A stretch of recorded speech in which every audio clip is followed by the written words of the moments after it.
ایک ایسا وفادار تھا ملک ملت کا، جسے فخر ہے ملک کو ملت کو، اس کو دنیا ٹیپو فتح علی کہتی ہے، جسے ہم ٹیپو سلطان کہتے ہیں۔ بڑا بہادر تھا، جب تک کہ وہ رہا ہمت نہ تھی بزدلوں کی کہہ سکیں کہ ہمارا ہے ہندوستان۔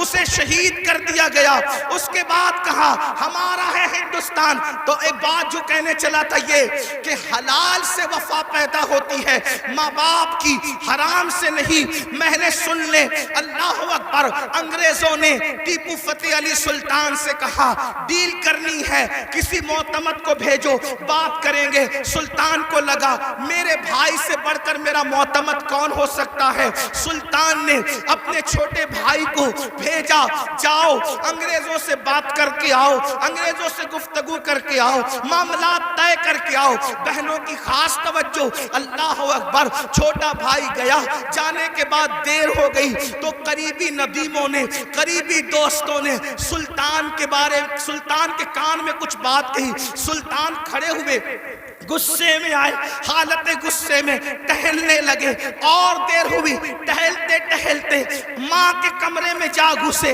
ماں نے کہا میرے لال کوئی پریشانی ہے؟ ماں سے کہا ماں تمہارے بیٹے نے میری ناک کو خاک میں ملا دیا، ماں تمہارے بیٹے نے میری ناک کو خاک میں ملا دیا۔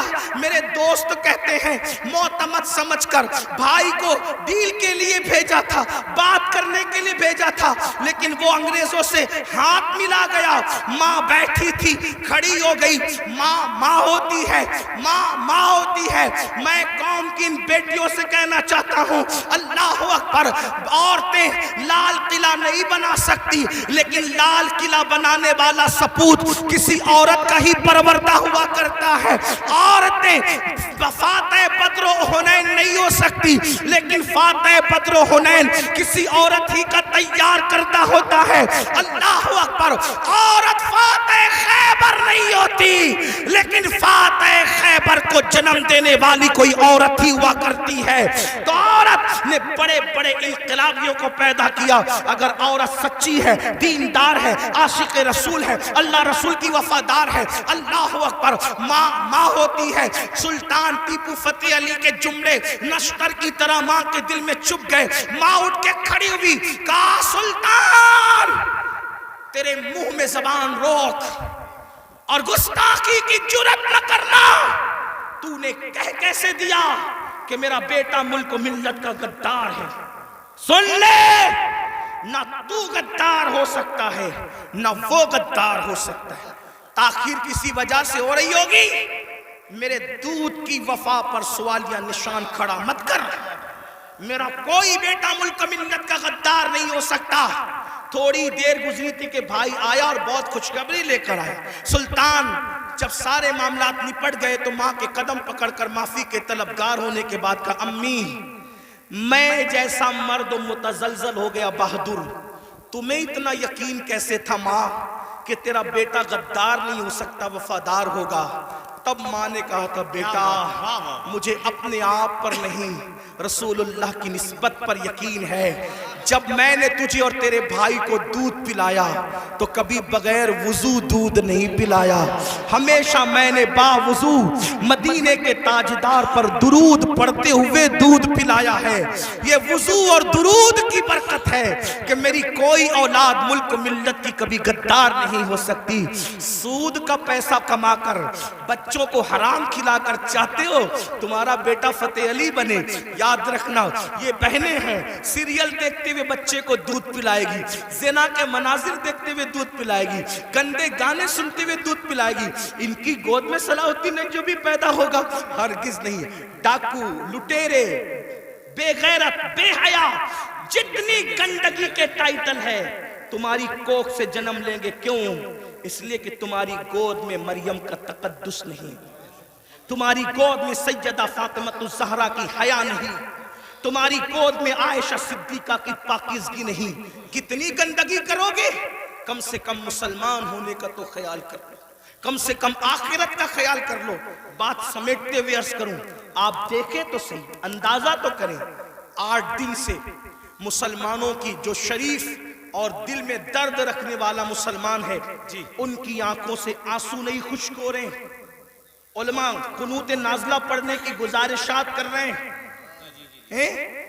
قبل اول بیت المقدس کا کیا حال، فلسطین کی سرزمین پر مسلمانوں کی پوزیشن. ہم سے زیادہ انٹرنیٹ کا استعمال آپ کرتے ہو، ہم سے زیادہ یوٹیوب فیس بک استعمال آپ کرتے ہو. دیکھو ان کے گھروں کا حال، غور کرو، سوچو، توجہ کرو. نہیں دیکھی وہ کلپیں؟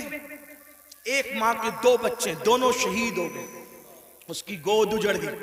میں یہاں جو مائیں اور بہنیں موجود ہیں ان سے کہنا چاہتا ہوں، کسی ماں کی گود کا درد ایک عورت سے زیادہ کون محسوس کر سکتا ہے؟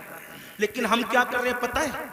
ہم اتنا بڑا کارنامہ انجام دے رہے ہیں اس میں، فلسطین کے مسلمانوں کے اس میں، کہ جو ویڈیو اور جو کلپیں اور فوٹوز آ رہے ہیں بس ایک دوسرے کو گروپ میں شیئر کر رہے ہیں، دیکھو یہ ہو رہا ہے، یہ ہو رہا ہے. ان کے لیے کیا کیا؟ ان کے دکھ میں کہاں شریک ہو تم؟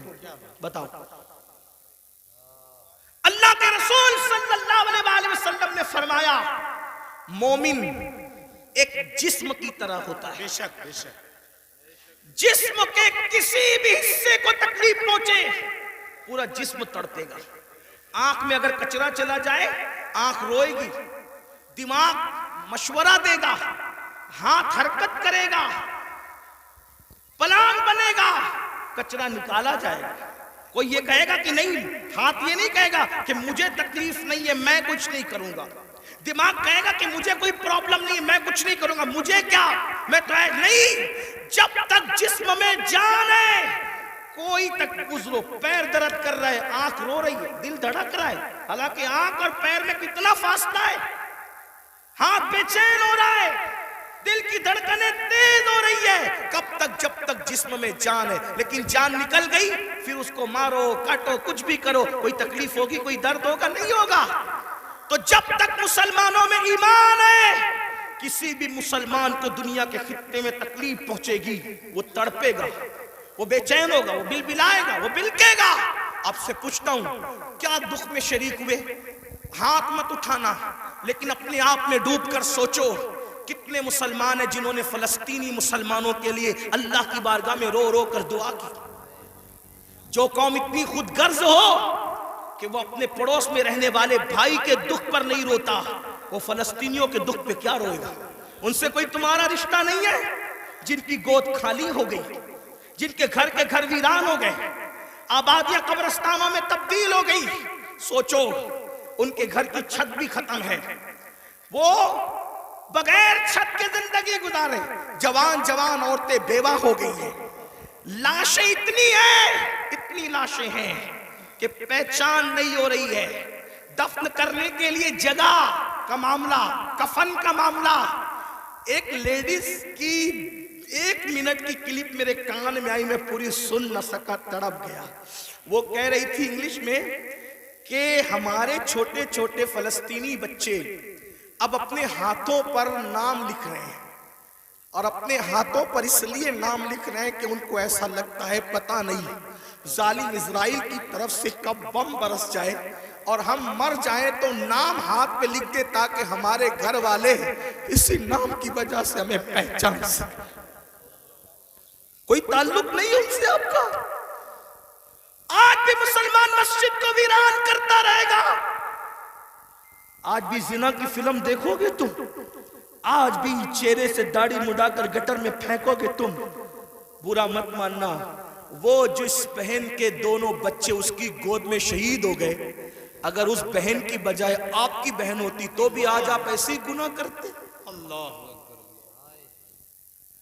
ان کی چھتیں جو برباد ہو گئی، اللہ نہ کرے اللہ تمہیں وہ دن کبھی نہ دکھائے، فقیر کی دعا ہے.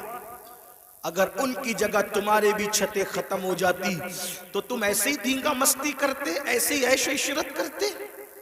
کوئی تعلق نہیں ان سے، رشتہ بس اتنا ہی کہ وہ کلی پہ بانٹتے پھرو گروپ پر. ارے کم سے کم یہ تو سوچا ہوتا کہ ہزاروں کلومیٹر دور ہم ہیں، ان کی کوئی مدد نہیں کر سکتے. میں تو پورے ہندوستان میں لوگوں کو، نوجوانوں کو کہہ رہا ہوں، جنگ فلسطین میں ہو رہی ہے، اس جنگ کو لے کر ہندوستان کا ماحول خراب کرنے کی کوئی کوشش نہ کرے. اپنے ملک میں امن رکھو، روڈ پہ نکل کر غلط نعرہ نہیں لگانا، حالات خراب نہیں ہونا چاہیے۔ کیا مدد کر سکتے ہو؟ آسان طریقہ، 1450 سال پہلے رسول اللہ نے ہتھیار دیا، الدعاء صلاح المومن، دعا مومن کا ہتھیار ہے۔ روڈ پہ نکلنے کی بجائے 5 وقت مسجد کو بھر دو، اور ہر مسلمان گڑ گڑا کر فلسطینیوں کی مدد کے لیے اللہ سے دعا کرے، بیت المقدس کی حفاظت کے لیے دعا کرے، اور ظالموں کی بربادی کے لیے دعا کرے۔ ہتھیاروں میں جتنی طاقت نہیں ہے، اس سے زیادہ طاقت اللہ نے مسلمانوں کی دعا میں رکھی ہے۔ انشاءاللہ تم گڑ گڑاؤ گے، گناہ سے توبہ کرو گے، دعا کرو گے، انشاءاللہ فلسطینیوں پر اللہ کی مدد نازل ہوگی، بیت المقدس کی حفاظت ہوگی، ظالم کیفر کردار تک پہنچے گا۔ لیکن بڑی معذرت کے ساتھ نہیں آتے ہو نا، مسجد کی طرف نہیں آتے ہو، سب طرف جانا چاہتے ہو، مسجد کی طرف نہیں آتے ہو۔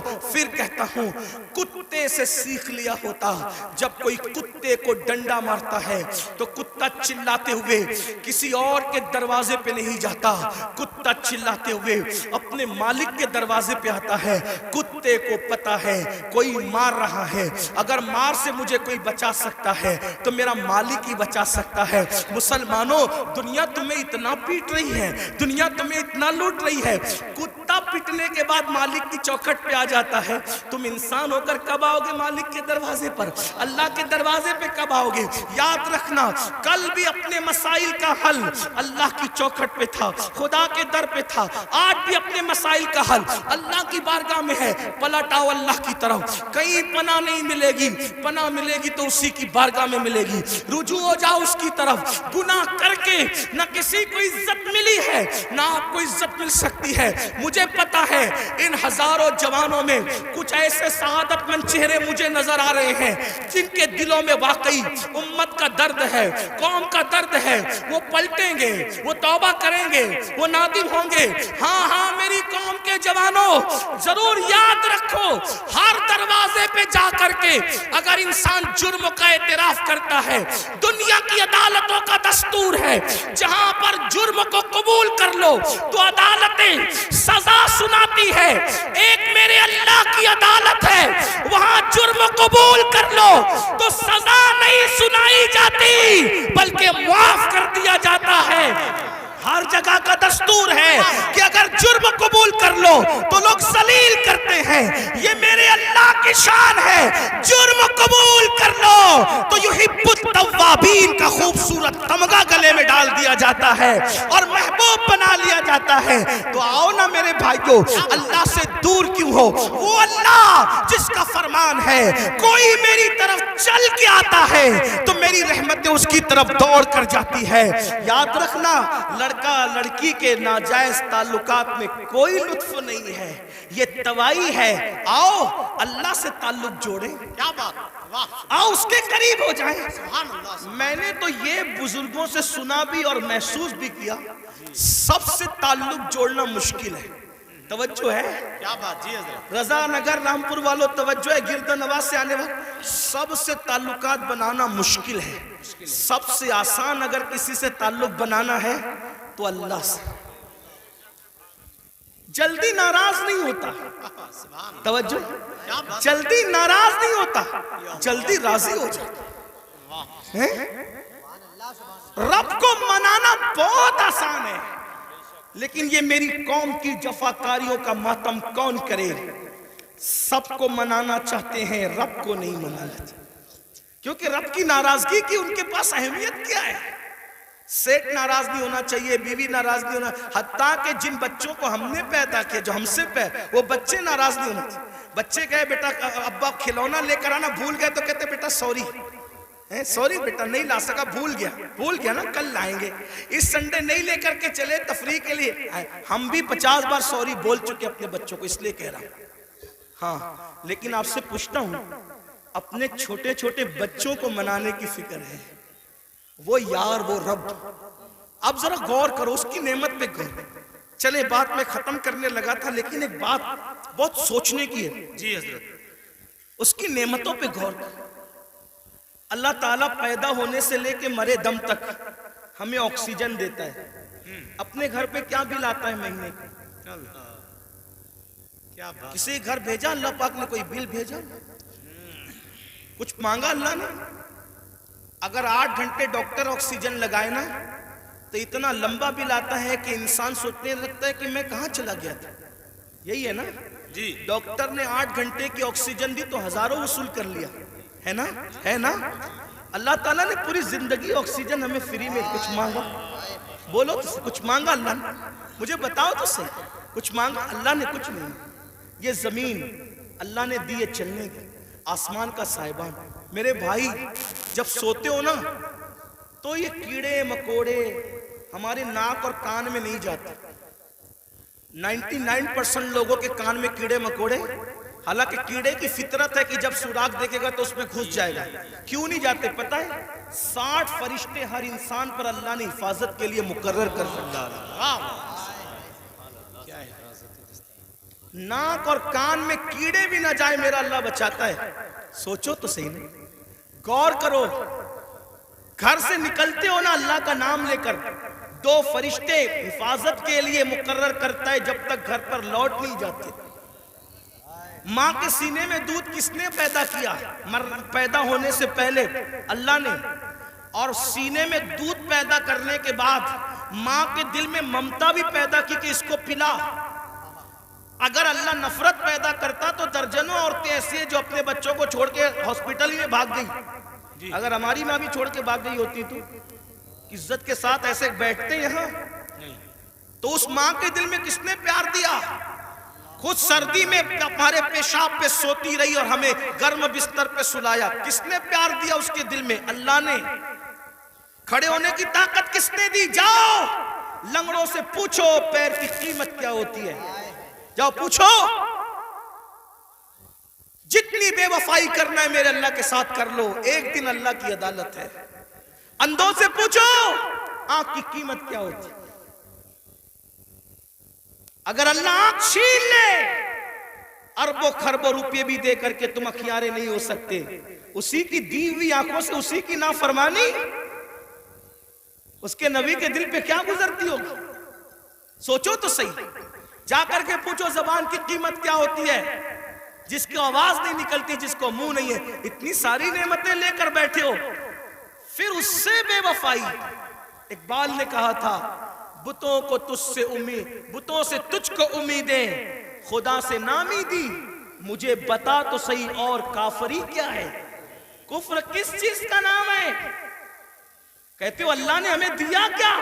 میں نے کہا لگا قیمت آنکھ کی، لگا قیمت کان کی، لگا قیمت زبان کی، لگا قیمت کڈنیوں کی، لگا قیمت خون کی. ارے جن کو ڈائلیسس کیا جاتا ہے ان کو کتنے روپے ہر مہینے خرچ کرنے ہوتے ہیں. میرا اللہ روزانہ تازہ خون پیدا کرتا ہے. کچھ مانگتا ہے اس کے عوض میں؟ کچھ نہیں مانگتا. پھر بھی اس سے بے وفائی. کب تک ادھر ادھر بھٹکتے رہو گے؟ موت ہے. کب تک اس سے جفا کرو گے؟ موت ہے. کب تک اس کو ناراض کرو گے؟ موت ہے. میرے بھائیوں اتنا سوچو، دنیا میں اتنا دیا ہے، آخرت میں کتنا دے گا؟ وفادار تو بن کے دیکھ، وفادار تو بن کے دیکھ. سب کے لیے روئے ہونا، کبھی میرے اللہ کے لیے بھی رو کے دیکھ. سب سے دوستی کا ہاتھ بڑھایا نا، کبھی اس کے بھی دوستی کا ہاتھ اس سے بھی بڑھا کے دیکھو. کبھی ادھر بھی قریب آ کر دیکھو. میں پورے یقین سے کہہ رہا ہوں جس دن تم اس کے ہو جاؤ گے تمہیں کسی کی دعا کی ضرورت بھی نہیں پڑے گی. تم خود جس کے سر پہ ہاتھ رکھ دو گے اس کی قسمت بدل جائے گی. جس کے گھر میں تم جا کے بیٹھ جاؤ گے برکتوں کا نزول ہوگا. اس کے ہو کے تو دیکھو. آسان ہے اس کا بننا. گناہ سے نکلو، توبہ کرو، اللہ کو مناؤ، اللہ کو گڑ گڑاؤ، اللہ کی بارگاہ میں گڑ گڑاؤ، آہو بکا کرو. سب کے لیے رو چکے اس کے لیے رو کے دیکھو کتنا سکون ملتا ہے. سب کے پاس گڑ گڑا چکے اس کے پاس گڑ گڑا کے دیکھو کتنا قرار ملتا ہے. سب کے یہاں عرضیاں لگا چکے اس کی بارگاہ میں عرضیاں لگا کر کے دیکھو. آخری جو بات کہنی ہے سنیں. ایک بہت خوبصورت جوان تھے، حضور علیہ السلام ان سے پیار کرتے تھے کیونکہ جوانی میں وہ سردار بن گئے تھے. سردار کس کے؟ قبیلے کے. قبیلے کے سردار بن گئے تھے. اس خوبصورت جوان کا نام حدیث میں دہیہ کلبی آتا ہے. بنو کلب کے سردار تھے, دہیہ نام تھا, دہیہ کلبی. حضور کی تمنا تھی یہ جوان سدھر جائے. یہ جوان, حضور جوانوں سے بہت پیار کرتے تھے اور جوانوں کے سدھرنے پہ حضور کو بڑی خوشی ہوتی تھی. اور حضور علیہ السلام جن جوانوں کے پیچھے قوم ہوتی تھی ان جوانوں کے لیے بہت دعائیں بھی کرتے تھے, اس لیے کہ جوان جوان ہوتا ہے. حضور کی خاص توجہ جوانوں کی طرف تھی. دیکھو حضور علیہ السلام کے صحابہ حضور کے پردہ فرمانے کے تقریباً آدھی صدی تک کے لوگوں کی رہنمائی کرتے رہے, بلکہ پونا صدی تک. تو جو لوگ سب جوان تھے تبھی تو نا. سعد ابن ابی وقاص اس وقت جنگ میں شریک ہوئے جب ان کے چہرے پہ داڑھی بھی نہیں نکلی تھی. مولا علی 9 سال یا 8 سال کی عمر کے تھے جب آپ نے کلمہ پڑھا. حضرت سیدنا فاروق اعظم 30-32 سال کے تھے جب آپ نے کلمہ پڑھا. حضور نے ٹارگٹ جوانوں کو کیا, اس لیے میرا بھی دلچسپی کا عنوان میری قوم کے جوان ہے. مجھے پتا ہے جب کوئی جوان سدھرے گا انقلاب آئے گا, بلکہ جوان سدھرے گا تو بڈھے اور بچے دونوں سدھر جائیں گے. کیوں؟ کیونکہ جب جوان بیٹا مسجد جائے گا, جوان بیٹا مسجد جائے گا تو بوڑھا تو شرم کے مارے مسجد آنا ہی ہے کہ وہ سدھر گیا, اب میرے پیر قبر میں لٹک رہے, میں گھر میں کیسے بیٹھوں. اس نے تو سدھر نہیں ہے. لیکن جوان باپ کو جب بچہ مسجد جاتے دیکھے گا تو بچہ باپ کی انگلی پکڑ کر خود ہی جائے گا. تو ایک جوان سدھار دو, گھر کے 2 خود ہی سدھر جائیں گے. اس لیے اقبال نے بھی جوان کو ٹارگٹ کیا, کہتے نہیں تیرا نشے من قصر سلطانی کے گنبد پر, نہیں تیرا نشے من قصر سلطانی کے گنبد پر, تو شاہی ہے بسیرا کر پہاڑوں کی چٹانوں میں. اور عقابی روح جب بیدار ہوتی ہے جوانوں میں, نظر آتی ہے ان کو اپنی منزل آسمانوں میں. چھوڑ دو گناہ, اگر جوانی میں گناہ چھوڑ دو گے اللہ کے محبوب بن جاؤ گے, اللہ کے مقبول بن جاؤ گے. جوانی میں گناہ چھوڑ دو گے, توبہ کرو گے, جنت میں رسول اللہ کا پڑوس نصیب ہوگا. اگر جوانی میں گناہ چھوڑ دو گے اللہ بڑھاپا عزت سے بھرپور کر دے گا. جو لوگ جوانی میں گناہ چھوڑتے ہیں اللہ انہیں عزت والا بڑھاپا عطا کرتا ہے, وقار والا بڑھاپا عطا کرتا ہے. تو یاد رکھیے. اور پھر یہ سب کے سب جوان, مجھے بہت خوشی ہوتی ہے کاش کہ یہ جوان, میں آپ کو یہ نہیں, دیکھیے ایک مشورہ دیتا ہوں علماء کرام, اگر میں غلطی کروں تو میری اصلاح کریں. میں آپ کو لباس بدلنے کے لیے نہیں کہہ رہا ہوں, آپ کوئی لباس پہنیے شریعت کی حد میں رہ کر. توجہ, شریعت کی حد میں رہ کر آپ کوئی لباس پہنیے. آپ کو میں دل بدلنے کے لیے کہہ رہا ہوں, کردار بدلنے کے لیے کہہ رہا ہوں. ہمارے یہاں لباس جبے کبے کرتے کی وہ اہمیت نہیں ہے جو خشیت ربانی کی اہمیت ہے. لباس کوئی ہو, دل خوف اور خشیت والا ہو, سر پہ امامہ ہو یا نہ ہو, لیکن کردار متاثر کرنے والا ہو. کھانے سے پہلے آپ کی طبیعت میں نمک چکھنے اور نہ چکھنے کی طرف دلچسپی ہو یا نہ ہو. میں سنت کو حقیر نہیں سمجھ رہا ہوں, واللہ کبھی نہیں, لیکن آپ سے کہہ رہا ہوں آپ کی طبیعت میں کھانے سے پہلے نمک چکھنے پہ دلچسپی ہو یا نہ ہو, لیکن عشق رسول کی لذت کی طرف آپ کی دلچسپی ضرور ہونا چاہیے. اہمیت اس طرف ہے, چہرے سنوارنے کی بجائے کردار سنوارو. اپنے سروں کی ٹوپیاں خوبصورت کرنے کی بجائے اپنے کردار کو خوبصورت کرو. اگر کوئی 2 گھنٹہ بس میں تمہارے بازو میں سفر کر لے تو وہ کتنا بھی کٹر متعصب ہو, اس کی فکر بدل جانا چاہیے. اور جب وہ کسی اپنے سے ملے تو کہہ کے ملے میں بھی کسی مسلمان کے ساتھ سفر کر چکا ہوں. لوگ جو کہتے ہیں مسلمان ایسے نہیں ہوتے بلکہ مسلمان تو ایسے ہوا. ایک بات مجھے یہاں یاد آئی, بات آگے بڑھانے سے پہلے ایک بات. ایک بس میں ایک مسلمان سفر کر رہا تھا, تو جو کنڈکٹر ہوتا ہے تو وہ اس نے جان بوجھ کر ٹکٹ لینے والے مسلمان کو کچھ پیسے زیادہ دے دی, جان بوجھ کر. توجہ کرنا, لوگ لوگ ہماری کتابوں کی اسٹڈی نہیں کر رہے ہیں, لوگ ہم سے اسلام سیکھنا چاہ رہے, سمجھنا چاہ رہے. اگر آپ اس نیت سے سدھر کے رہو, آپ اس نیت سے سدھر کے رہو کہ کم از کم میری وجہ سے کوئی اسلام سے بدظن نہیں ہونا چاہیے, یہ سوچ کے سدھر جاؤ میرے بھائی. اور اگر آپ کی وجہ سے کوئی اسلام سے بدظن ہوگا یہ وہ نقصان ہے کہ قیامت تک اس نقصان کا خمیازہ بھگتنا پڑے گا. اس لیے کردار کے دھنی بنو. تو کچھ پیسے زیادہ بس کے کنڈکٹر نے اس کو مسلمان کو دے دی اور اس کے بعد اس نے تجاول عارفانہ سے کام لیا, یعنی کہ اس نے جان کر انجانا ہو گیا. مسلمان نے پیسے گنے اور گننے کے بعد اس نے اس کو بلا کر کہا کہ کنڈکٹر صاحب یہ پیسے آپ نے مجھے کچھ زیادہ دے دیے ہیں, یہ واپس لے لو. اس نے کہا نہیں میں نے زیادہ نہیں دیے, وہ ایسے ہی ہے. کہا نہیں میں نے گنا ہے, یہ زیادہ, آپ لے لیں اس کو, آپ لے لیں. کہا آخر میں نے نہیں دیے تو کیوں لوں؟ تو کہا یہ آپ کو لینے پڑیں گے کیونکہ میرا مذہب میں اس کی اجازت نہیں ہے. تب کنڈکٹر نے کہا دنیا جھوٹ بولتی ہے, تم سچے ہو. لوگ کہتے ہیں مسلمان ایسے ہوتے ہیں, مسلمان واقعی ایسے. میرے بھائیوں ایک دور تھا دنیا کے کوئی بھی مذہب کا آدمی اگر سفر کرنا چاہتا تھا اور اپنی بیٹی کو اور اپنی بیوی کو اکیلے چھوڑ کے جانا چاہتا تھا تو وہ مسلمان ڈھونڈتا تھا کہ مسلمان کے پاس چھوڑ کے جاؤں گا کیونکہ یہ مسلمان ہے, یہ کسی کی عورت پر ہاتھ نہیں ڈال سکتا. یہ اپنی پہچان تھی, اپنی امانتیں مسلمان. آپ دیکھیں تاریخ ہے نا, مکے والے حضور پہ پتھر بھی مارتے تھے اور جب امانت رکھنے کی بات آتی تو ابو جہل اور ابو لہب کے پاس نہیں رکھتے تھے. معلوم ہے کہ یہ ڈاکو لوگ ہیں. پتھر جس کو مار رہے ہیں اسی کے پاس اپنی امانت رکھنے کے لیے آ رہے ہیں کیونکہ جانتے ہیں کہ یہ محمد الرسول اللہ صادق بھی ہے, امین بھی ہے, یہاں سے ہماری امانت میں خیانت نہیں ہو سکتی. اور حضور نے کیا تاریخی طور پر دنیا کے سامنے ثابت کیا, ہجرت کے لیے جا رہے ہیں تو امانتیں لے کے نہیں جا رہے ہیں, اپنے بھائی کی جان کو خطرے کی جگہ پہ سلا کر کے کہتے علی سو جانا, صبح اٹھ کر کے سب کی امانتوں کو لوٹانا, پھر آ کر کے ہم سے ملاقات کرنا.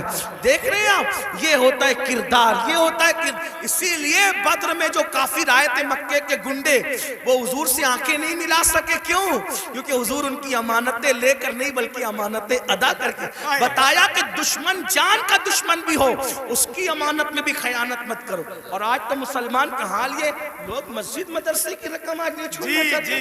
یہ حالات سب ایسے نہیں ہوتے. لوگ جو ہے وہ ابھی سننے میں آتا ہے حج کا پیسہ لے کے بھاگ گئے, عمرہ کا پیسہ لے. مسلمانوں کچھ تو خیال کرو, کیا بات ہے, حج عمرہ کا پیسہ لوگ جو روپیہ 2 روپیہ جوڑ کر کے, غریب لوگ کیسے جوڑتے ہیں, لوگ لے کر کے بھاگ جاتے. سوچو تو صحیح نا, انداز تو کریں کتنا گرے گا انسان, کوئی حد ہے گرنے کی. ایک وقت تو وہ تھا اور ایک وقت یہ ہے. لوگ امانتیں ہمارے پاس رکھتے تھے, بیویاں بچیاں ہمارے پاس چھوڑ جاتے تھے, یہ خیانت نہیں کریں گے. اور آج مسلمانوں کے محلوں میں لوگ گھر نہیں لیتے, یہ حال ہے. تو چلے بات کو میں سمیٹ رہا تھا, کیا عرض کر رہا تھا کہ حضور کی تمنا تھی کہ دہیا کلبی مسلمان ہو جائے جی, کیونکہ دہیا قبیلے کے سردار تھے. حضور نے دعا بھی کی اللہ تعالیٰ دہیا کو ایمان کی دولت عطا. دہیا آئے تھے بڑے خوبصورت. دہیا قلبی جب آئے تو حضور نے ان کی تالیف قلبی کے لیے چادر بچھا دی. دہیا نے چادر اٹھائی, عرض کی آقا میں اس چادر پہ بیٹھنے کے قابل نہیں ہوں. اور پھر عرض کی آقا میں تو کلمہ پڑھنے آیا ہوں, غلاموں میں شامل ہونے آیا ہوں. حضور خوش ہو گئے, فرمایا کلمہ پڑھ لو. کہا نہیں حضور ایک عرض کرنا ہے کہ میں نے اپنے قبیلے کی 500 لڑکیوں کو اپنے ہاتھوں سے دفن کیا زندہ. تو جو 500 لڑکیوں کا قاتل ہو وہ کلمہ پڑھے گا تو کیا اس کے گناہ معاف ہو جائیں گے؟ اس کے گناہ معاف ہو جائیں گے. حضور نے سر جھکا لیا. جبریل آئے, یا رسول اللہ, اللہ سلام فرماتا اور کہتا ہے بولو اس کو کہ پڑھ لے ایک مرتبہ لا الہ الا اللہ محمد الرسول اللہ. صرف 500 لڑکیوں کا قتل ہی نہیں اور بھی کچھ کیا ہے تو سب معاف ہو جائے گا. حضور نے کہا پڑھ لا الہ الا اللہ. جو کلمہ پڑھتا ہے لا الہ الا اللہ, اللہ کلمہ پڑھنے سے پہلے کے سارے جرائم معاف کر دیتا ہے. دہیا نے کلمہ پڑھا, حضور رونے لگے. صحابہ نے پوچھا حضور خوشی کا مقام ہے کیوں روتے ہیں؟ آقا فرماتے کافر کلمہ پڑھے تو سب مٹ جائے, اگر مومن یہ کلمہ پڑھے تو خدا اسے کیا مقام عطا فرمائے. تو اللہ کے بندو توبہ کرو، اللہ کی طرف آؤ، اللہ پاک سے دعا ہے اللہ سب سے پہلے مجھے آپ کو عمل کی توفیق دے۔